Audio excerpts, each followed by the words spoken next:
అంటే మనం దేవుడి గురించి వెతకడం ప్రారంభిస్తున్నాము అంటే ముందు ఉన్నాడని అంగీకరిస్తున్నాం అన్నమాట. ఒప్పుకుని తీరాలి ఆ విషయాన్ని. అంగీకరించామంటే చాలు, ఇవాళ కాబట్టి రేపు దొరుకుతాడు, అనుమానం లేదు. ముందు అంగీకరించావు కదా, ఉన్నాడో లేడో అని వెతికితే దొరకడు. నువ్వు లేడనే అనుమానం ఉంది నీకు. ఇక్కడ ఉందనుకునే వెతకాలి, ఉన్నదాన్నే వెతుకుతావు, లేని దాన్ని ఎందుకు వెతకడం? ఆవిడ ఉంది, ఎక్కడో అక్కడ పెట్టింది ఈ హడావిడని. సాధారణంగా ఆ పిల్ల తిరిగే ప్రదేశాలు, కళ్ళజోడు తీసి పెట్టే ప్రదేశాలు 2-3 చూసింది ఆవిడ, ఓ చోట దొరికింది. అలా మనం కూడా దేవుడు ఉన్నాడు, మనకు ఎందుకు దొరకడం అన్నటువంటి తీవ్రమైన తపనతో ప్రహ్లాదుడికి ఎందుకు దొరికాడు, ద్రౌపదిని ఎందుకు కాపాడాడు, కుచేలుని ఎందుకు కాపాడాడు, వాళ్ళందరినీ కాపాడినవాడు నన్నెందుకు కాపాడు అనే తీవ్రమైన తపనతో వెతకాలి. అలా వెతికాడు కాబట్టి ప్రహ్లాదుడికి దొరికాడు.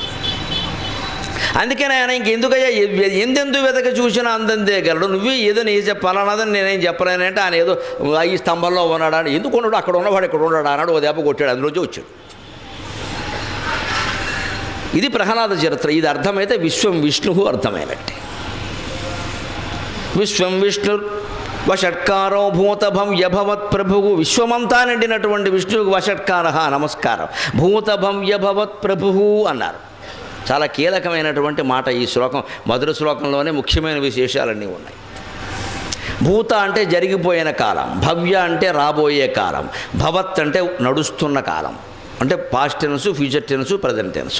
ఈ మూడింటికి ఆయనే ప్రభువు. కాబట్టి మనం కంగారు పడాల్సిన పని లేదు.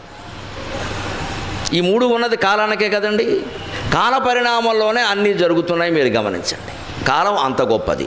చాలా వరకు మనం మనుష్యులు మన కుటుంబాల్లో కానీ, దేశంలో కానీ, సమాజంలో కానీ ఎక్కడైనా మనం పరిష్కరించలేని సమస్యల్ని కాలం పరిష్కరిస్తుంది. కాలం పరిష్కరిస్తుంది ఖచ్చితంగా. కాలంలో ఏదో జరుగుతుంది, ఉన్నవాడు ఎవడో పోతాడు, అంతే. రకరకాల మార్పులు వచ్చేస్తాయి వెంటనే. ఇంతవరకు రాదు, ఇక వీడు శాశ్వతం అనుకుంటాం మనం. వీడు ఉన్నంతకాలం ఇంతేరా, పడక తప్పదురా అనుకుంటాం. భగవంతుడు వాడిని లేపేస్తాడు.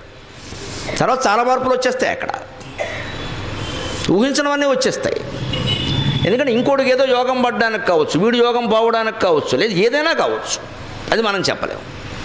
దాన్ని భీష్ముడు ఆ కాలమహిమని భీష్మస్తవంలో చాలా అందంగా చెబుతాడు. మన మానవ సంబంధాలన్నీ ఎలాంటివో కూడా చెబుతాడు.